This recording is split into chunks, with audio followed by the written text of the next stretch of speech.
Hi. All right, they're awake. Thank you for coming. It's beautiful outside, I'm just saying. You chose to be in here. That's impressive. Thank you guys for coming. That's the perfect introduction to what I hope will be an informative and fun discussion about what we just saw and other things. My very dear friend Noah here. That's me. His first time with a microphone. He's learning. Let's talk about that, what we just saw, because I don't know how many of you have seen the full season 5 of Fargo. We'll get to it. But to open it like that, with such an awesome needle drop of yes, playing over what has sadly become a recognizable thing for a parent-teacher meeting to turn into. And I can't remember if the title of the first episode was Minnesota Nice? Or No, there was the chyron at the top that said, define Minnesota nice, and then, of course, the joke and is then that here we go, not so nice. We don't do that anymore. How did you land on that as the opening of the show? Well, for me, the whole idea of Fargo is based around this idea of Minnesota nice, that was a phrase that was either coined by the Coen Brothers or certainly entered the culture in the 90s when the movie came out. And it's that idea that, in polite societies, people don't know how to bend, so they just break. They just sort of pretend everything's fine until, it's like smile, smile, smile, gun, and that creates the opportunity for comedy and drama, as you saw in the movie Fargo. But where's the passive aggressivity anymore? It seems like it's just aggression. Just aggressive. And so I wanted to explore in this season, well, what happens to Minnesota nice, and this sort of decency versus cynicism that the show is always about, and how do we, I'm not saying bring back Minnesota nice, but maybe don't do that. Maybe don't do that. If we can take one thing away, let's stop punching each other at school meetings. The theme is under the sea. It's just going to be under the sea. We don't have to fight. So we're living in this kind of, we all collectively are living in this world where this sort of thing seems to be happening with more and more frequency. But also when we look at Fargo, there's over the course of the first 5 seasons, we've had this kind of incredible dichotomy that you've been able to establish and keep the tone going of dark sensibilities leavened with comedy and hard jokes and funny stuff. Kind of describe how you come to, because it seems to be a fairly delicate souffle that you're trying to keep working. How do you ride that line exactly? Well, there's a tonal thing, obviously, and I sort of, on the bar graph of comedy, farce on one side, and murder on the other. And graphic, whatever, on the other side. We kind of have to lop the ends off a bit, And if we go too farcical, then the drama doesn't work dramatically. And if it's too overwhelmingly bleak, then the comedy doesn't really work. So there's a little bit of that happens. But I think the reason that I've been successful at this is that I must share a sensibility of some kind with Joel and Ethan Coen, and how I would define that, I suppose, is that they do a lot of things that they think are really funny, but they're not comedy on screen. It's the Anton Chigurh's haircut. Exactly. Right. Exactly. And where there's something disturbing, and they also do this thing, especially in the movie Fargo, where the violence when it comes is always it's quicker than you think, and it's more graphic. And messy. Yeah, and the audience ends up like Buscemi, the whoa daddy. It's like, whoa daddy, like that was a lot that just happened, and it creates a kind of shock, and the laughter. Horror and comedy are the same. It's just tension, release. So. Right. That is something that I've noticed, especially this season too, because as the feedback from my performance has been coming, which has been so far, excellent. Thank you. I'm glad to see you guys are picking up what I'm putting down. I have some notes. But I'm sure anyway, you do. go. Listen, we can still open it up and edit a little bit. Was people were surprised and whoa-daddying a little bit at how incredibly dark it went. It looked like, okay, we got this guy who clearly looks a certain way, represents a certain sort of silhouette that we recognize very quickly of the sort of Marlboro Man. I remember that's what you said to me at one point when we were talking about this early on. Like, you're the Marlboro Man. That's exactly what I want it to look like. That's what it's going to be. And then the specificity of how his attitude represented itself in real life became very real and very dark and very dangerous. And I'm thinking of the part early on in the season where I basically just shoot that kid in the throat or whatever it is when he pulls a gun on me, and I'm like, that's not going to work. Right. And just that's it. Like there's no. It's not even smile, smile, smile gun. It's just like my way or the gun way. Right. And that is, it's so obviously challenging to watch because it's heavy, heavy stuff, and it's so resonant. There's so many analogous things that we can look at in the current climate.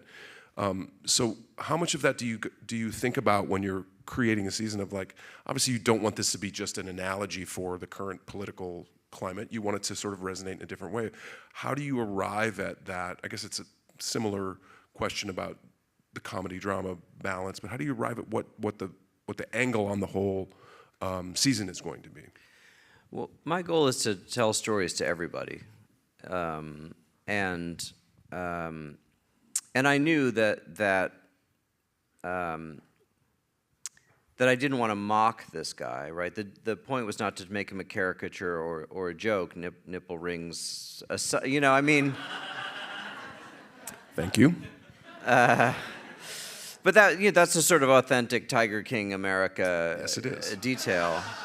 But I also knew that if I portrayed him as a constitutional sheriff as honestly as these people exist in actual America, that for some portion of the audience, he's the protagonist, right? He's the hero. And so that becomes the litmus test for the audience, right? It's like, well, are you still with him now? And are you still with him now? And if so, that's disturbing. And it just keeps escalating. I mean, what's interesting to me, he's a character who really has no doubt. Absolutely certain, Yeah. but woefully. And did you find there was a moment in playing him where the doubt came in? Yes, Yeah. and I'll tell you exactly when it was, and it's crawling up the sort of escape tunnel, Right. And getting out and going, I made it, and then as soon as he says I made it, he is tackled to the ground, and he has not made it. Yeah. And that feels to me like the right ending for that person who has done these incredibly heinous things that we've seen and mostly not seen, which is another thing I want to talk about with you too. But justice is served. Well, and that was the idea of justice and what justice means, which is a system of justice, right, versus one man on a horse. Right. And this idea that it's a collective effort between our law enforcement characters and the judicial system to create justice for people. Now, it's not always administered equally in our country, but I do think that it's better than the alternative, which is how are you feeling today? For sure. Should you shoot this guy or should you let him go? That is not justice. No, that's terrifying, which is I think what most of the people in Roy's County have been feeling to varying degrees, is at the whims of this lunatic, really. Yeah. Let's talk a little bit about casting, because that's always been an amazing kind of hallmark of not just Fargo, but many things you do. Not just because you keep hiring me. Right. But it doesn't help. It doesn't hurt. No, it doesn't hurt. Right. That's a very good bellwether as to how great your taste is. But specifically this year, I want to talk about, obviously, Juno Temple. We've all seen Juno's work, and she's amazing in Fargo. Give it up. That's great. I want to talk about Sam Spruell, who plays the character of Ole Munch, or Ole Munch, who I had not seen his work before, and was absolutely blown away with every scene I got to play with him for coming up with this bizarre, formless entity from the 4th century or something, from the Norse hinterlands. I don't know where he came from. I don't know why he has that haircut.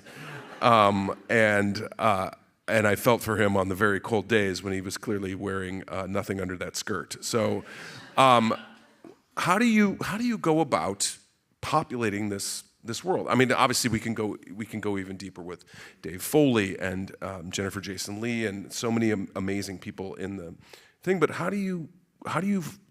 Or I'll even go back, like Rock and David Thewlis and Billy Bob and so many people coming through. Like, is there like a list of people in your head that you're just like, that's going to be a good character in Fargo at some point? I mean, I pay attention when I watch things, actors that are interesting to me.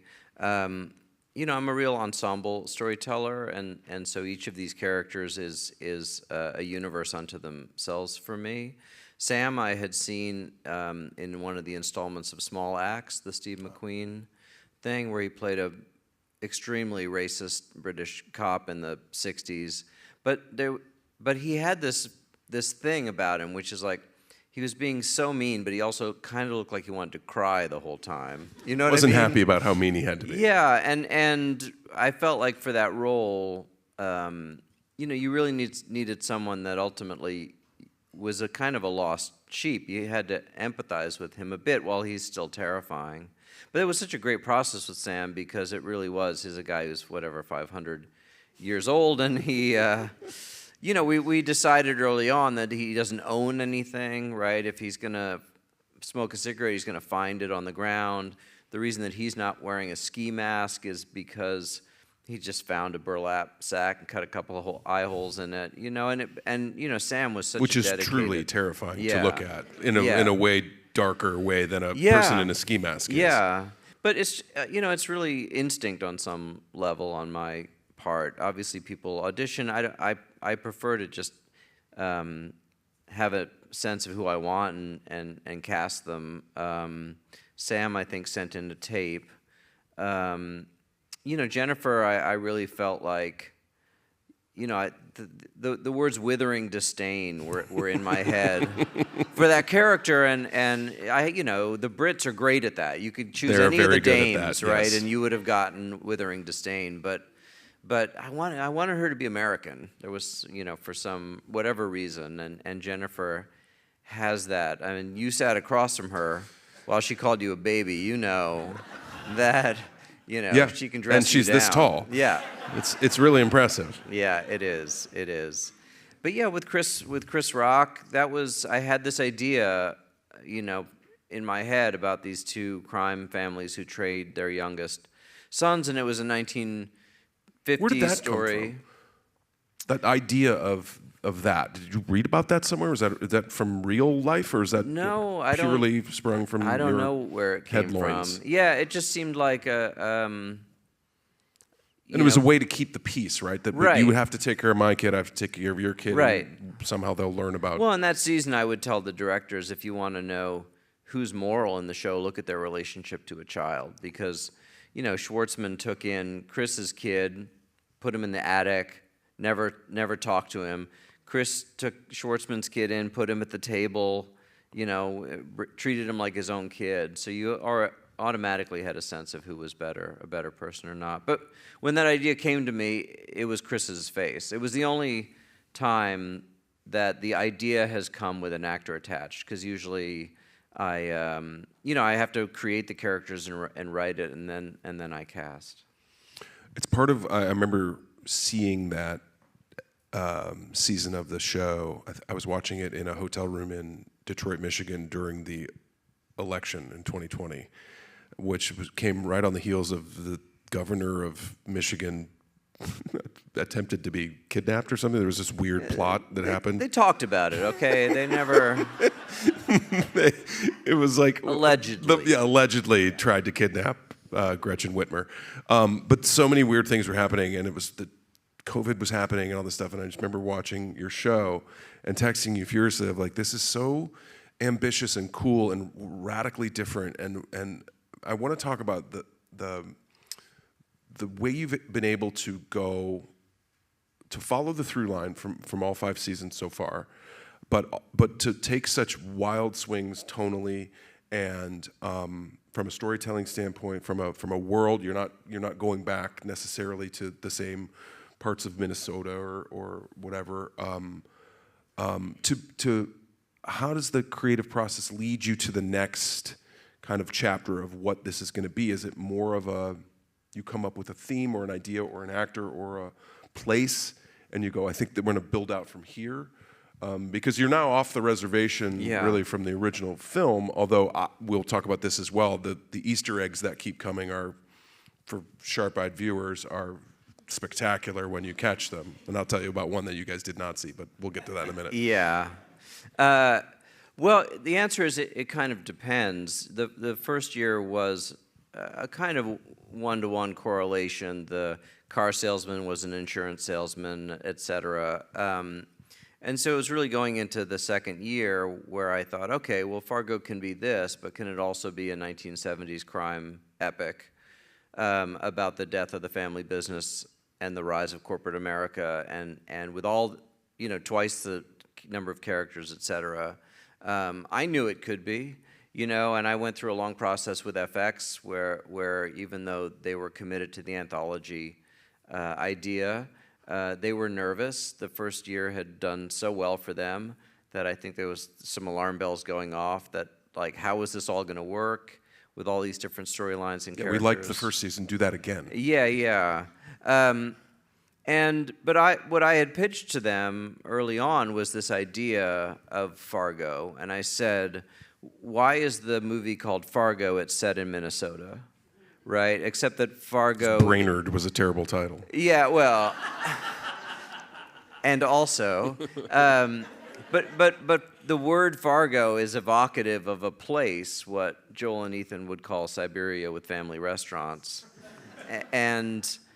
but now that the movie is out, it's also evocative of a type of story, a true crime that isn't true, where truth is stranger than fiction, et cetera. So it's really a state of mind, and the idea was that you're going to feel all the feelings that you felt watching that movie.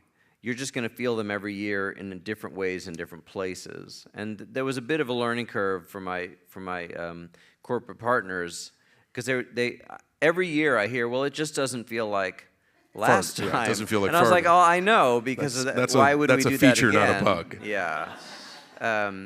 But it is. It's, I have these thoughts like, two brothers and their dad dies and leaves one of them a Corvette and the other a stamp collection, and the one who got the Corvette is the smarter one, and he knows the cars depreciate and so he trades, and then their whole relationship is based on that crime, and I don't know where the idea comes from necessarily. But you've so successfully established essentially what we would call now kind of a Fargo universe, right? The world, the sandbox that you get to kind of populate and play with, and that includes kind of the visual vocabulary of, like you said, turning it into I remember again just being floored when I saw the second season, like split screen and all these amazing kind of storytelling techniques that are visual. It was like a completely different world, kind of a reset, a reboot of what it was, and yet it still ties in, and you're able to kind of drop these little kind of Easter eggy sort of hints, whether it's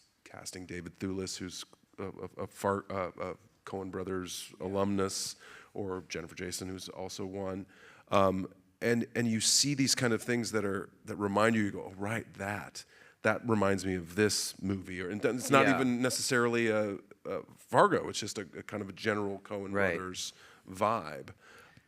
Talk a little about that, like how much is too much, or do you? The one thing I was going to say was that I went on set one day, and I saw a little painting that was not It was art department, clearly had hung it in a hospital room. And I was like, what did they, and I kind of had to walk up to it and look at it, and it was a painting of the UFO from season 3. But it was a pancake. But it was a pancake. And I was like, who is this joke for? Like me for today? Yeah, for you, John. And I was like, thank you. Thank you very much for doing that. I appreciate that. And They asked me things. What should the painting be on the wall? It's just so well thought out, and that's so appreciative as a viewer and also as a cast member and a person on set that day. That really made me laugh. Well, good. We had this. The first season was so cold and so snowy. It was like 40 below zero.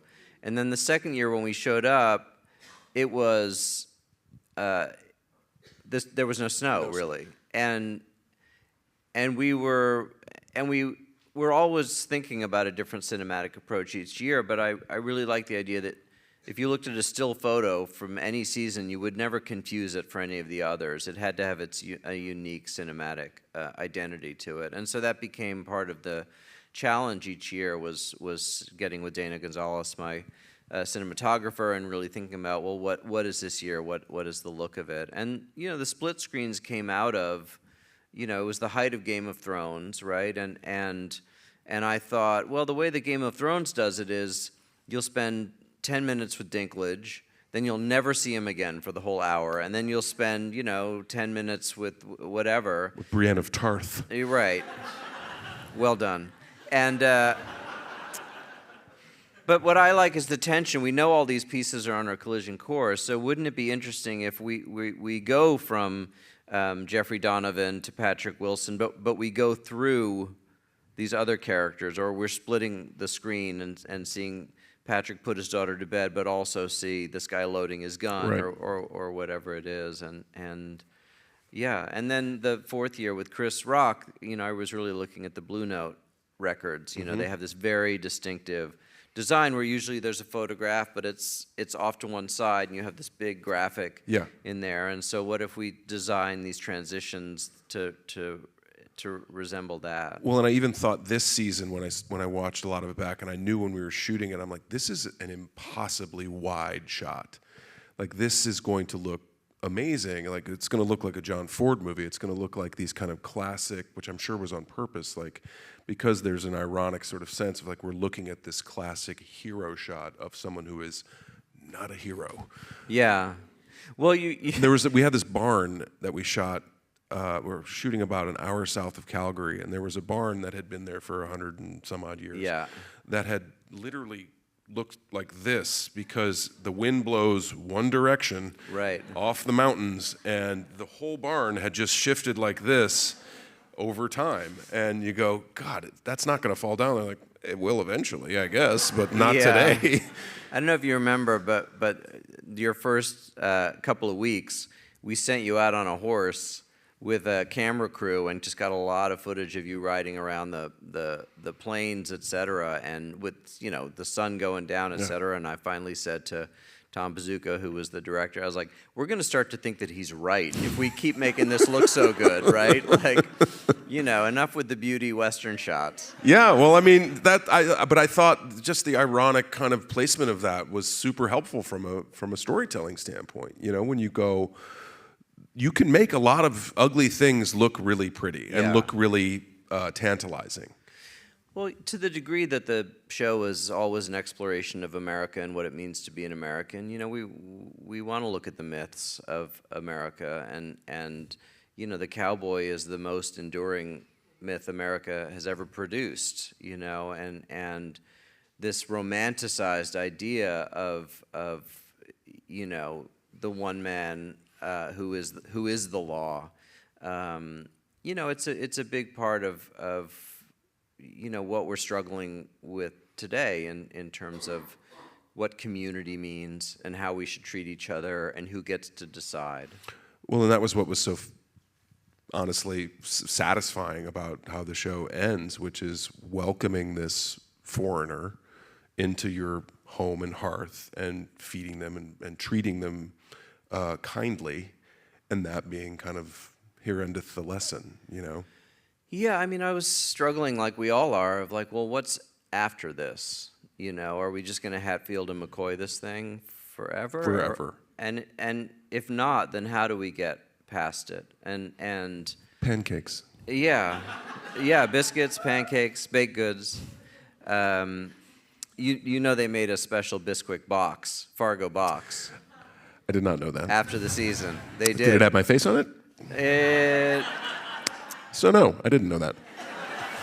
John's calling his lawyer. That's right a after the, note to self. yeah. Call agent.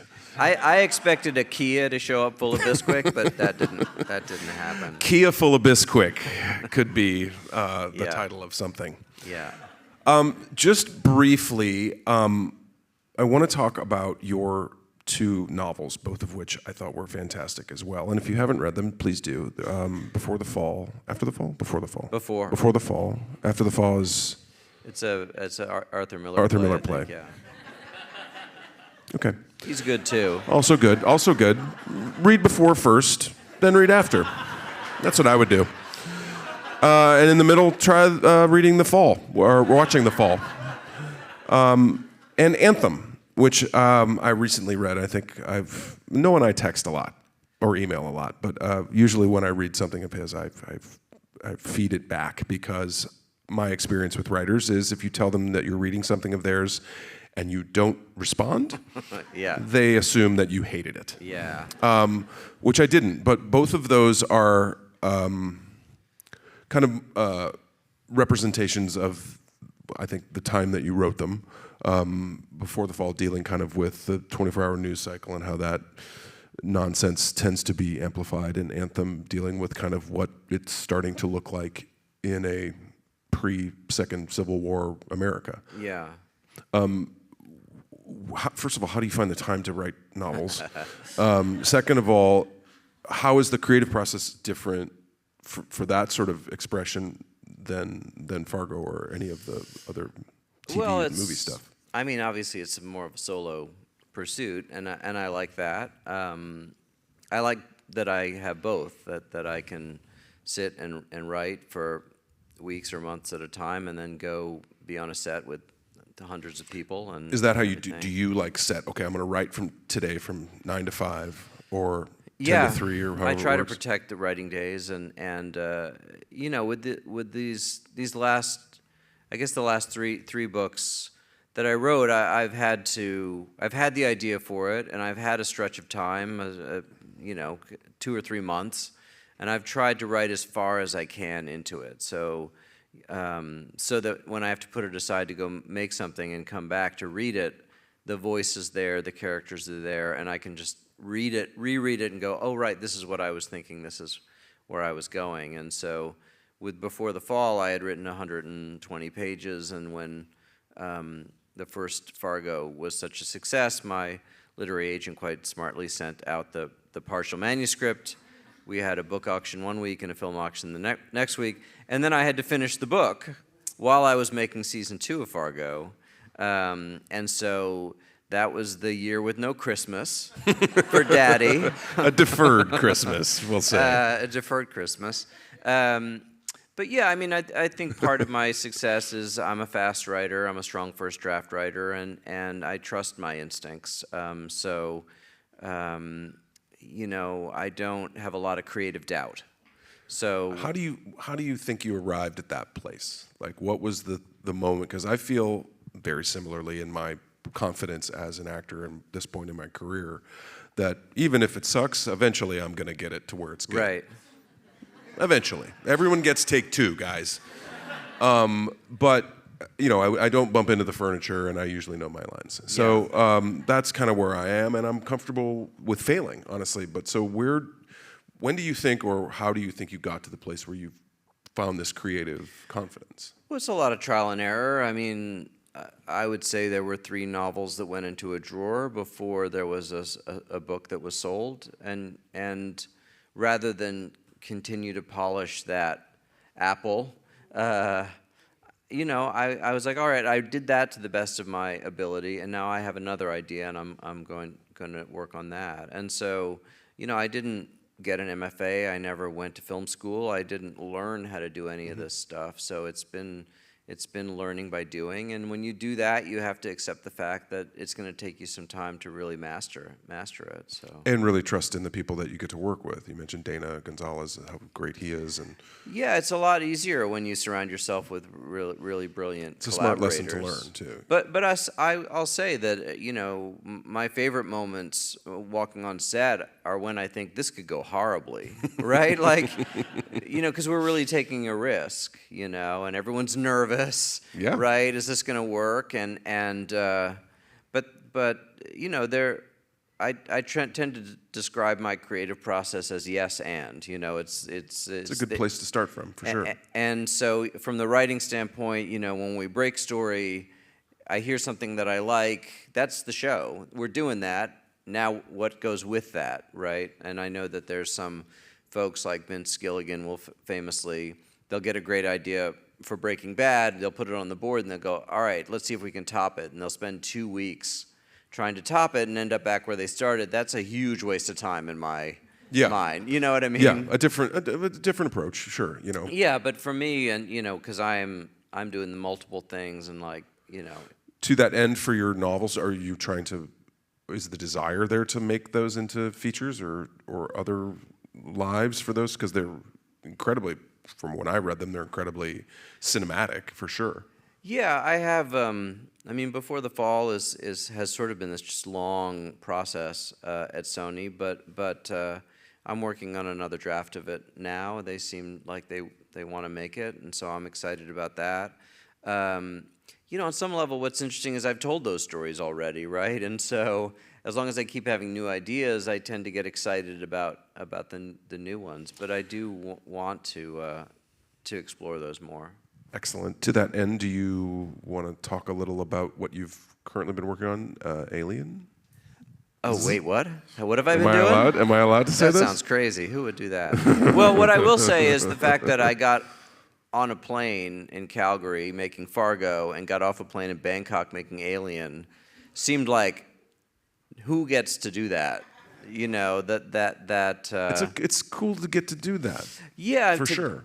Whatever the opposite of pigeonholed is, which I mean, I would get onto a plane in Calgary and get off a plane in Culver City working on the morning show, which is like there isn't much more of a U-turn right tonally than yes. you can do than yeah. those two things. And again, I used to say it about being an actor. It's like if you wanted to do the same thing every day, being an actor is not the greatest gig for you. There's a job in a factory that you yeah. would really excel at. Yeah. Doing that every day would be super fun. But I love that we both get to do bananas things and big swings. And yeah.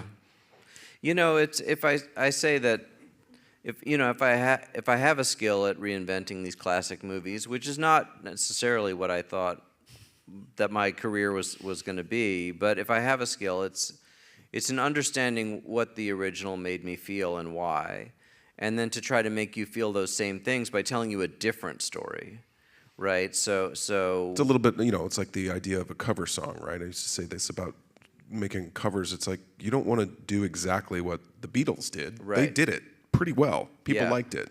You can do your version of it, and if you have another angle on it, then that's going to hit yeah. another generation of listeners in the way that you hope. It was the fascinating thing when the conversation happened with FX where they said we want to do Fargo as a TV show, but we're wondering if you can do it without Marge, because who's going to top Frances McDormand? Nobody. It's just going to be a caricature. And I thought, well, that's interesting because, of course, Buscemi's dead. Stormar's in jail. Like Bill Macy's, like there is nobody. No one's left. Yeah. So what you're saying is basically it's a story about stamps at this point. Yeah. Can you paint me a picture of the city with different buildings? Was basically the idea, and I thought that was a really interesting challenge. Which was sort of liberating to say, all right, well, let me tell you a Fargo-like story. Well, and leaning into the big bad every year too was yeah. always, I think, a very smart choice too, because from yeah. Lorne Malvo to all the way to me, honestly, yeah. there's always been a very compelling Well, and dangerously so. I mean, the problem with a great villain is they're your favorite character in the whole show, right? And so there's definitely, some of that we discussed earlier about the grotesquerie or whatever. There's some things that you kind of need to push to a place where the audience isn't comfortable, so that they'll stop liking the character. For sure. You know what I mean? For sure. There's a moment where David Thewlis becomes rabidly anti-Semitic, which was because I thought, people are having too much fun with this guy. Way too much fun with It's got to this get guy. ugly. Yeah, It's yeah. got to get ugly for you to go, oh yeah, that's too far Not from my me. jam. You Right. know. That seems like a good place to start taking questions from the audience. Rabidly anti-Semitic is Yes. a good place to take. All right. I trust you. Let's take them. I was told 7:45 and it's 7:48. So do we have those? Am I supposed to They make were those written up? on cards, and now we will be brought cards from the wings. Cards from the wings. Well, there's only 3. No, I'm kidding. Do you want to pick these, or do you want? No, you're doing great, man. You're doing great. This isn't a question. This just says, 15 minutes left. Please exit before fans run the stage. Okay. They're your fans. The person My in the fans are blues very jersey. respectful. All right. Well, we kind of touched on this, but this is a good question. I meant to dive deeper into this, but how do you choose the songs for key parts of the episode?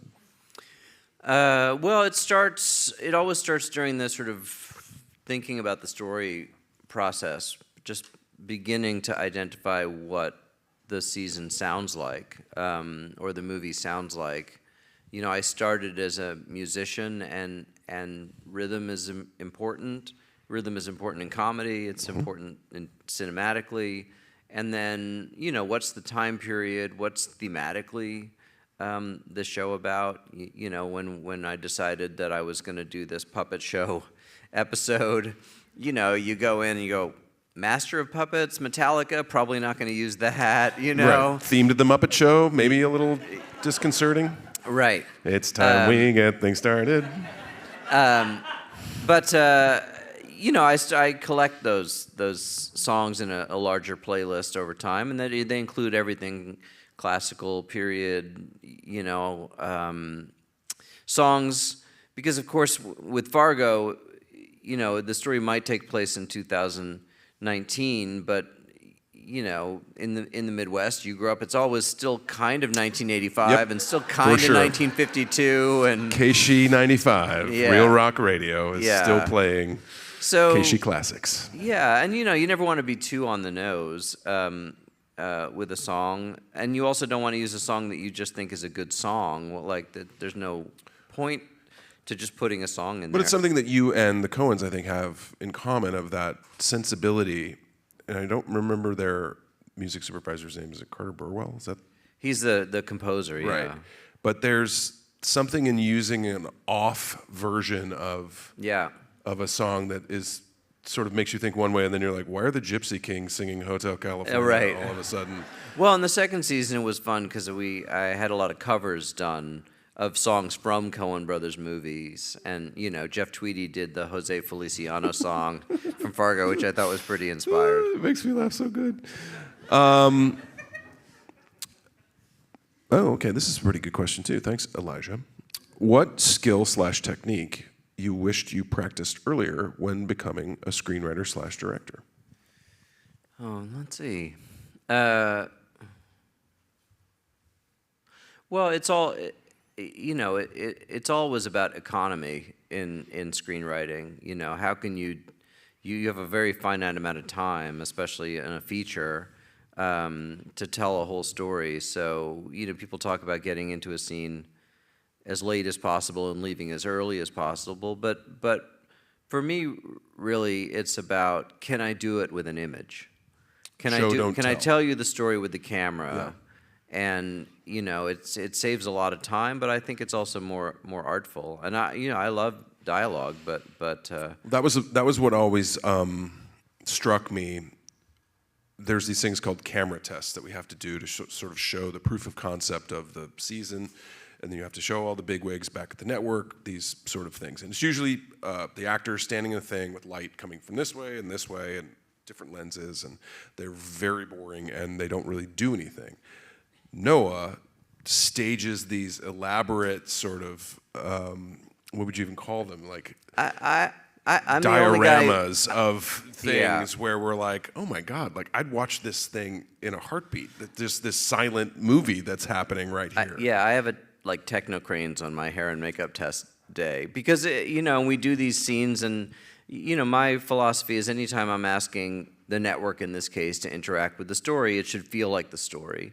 And so if I'm going to get everyone into the costumes, it's a great opportunity to let the actors have a day wearing the skin of the character with no stakes, right? And then to try to create these scenarios, these dynamics that really also show you, well, this is, Jon Hamm's relationship to Jennifer Jason Leigh in this moment, and allows us, it allows us to wake the crew up. Yeah, it gets This everybody is what we're fired really up doing. for sure.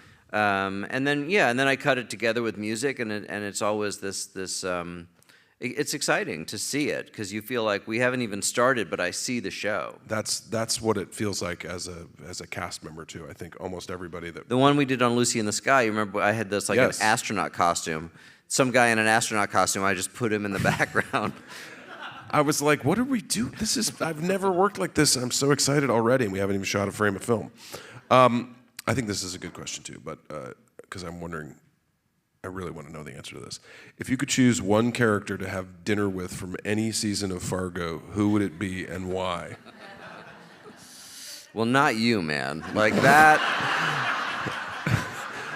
We've had our dinners. We have. Well, I don't really know how to. They're all my children, really. It's the nice ones for sure. The nice ones would for be sure. Good. Yeah. Patrick Wilson and Crystal Milioti and Goodnight, Mrs. Solverson and all the ships at sea. It's romantic. Yeah, I think I would. Mine would be Billy Bob, Lorne Malvo. I don't know. I just would like. I would. That would be a weird dinner. You're paying. I would definitely be paying.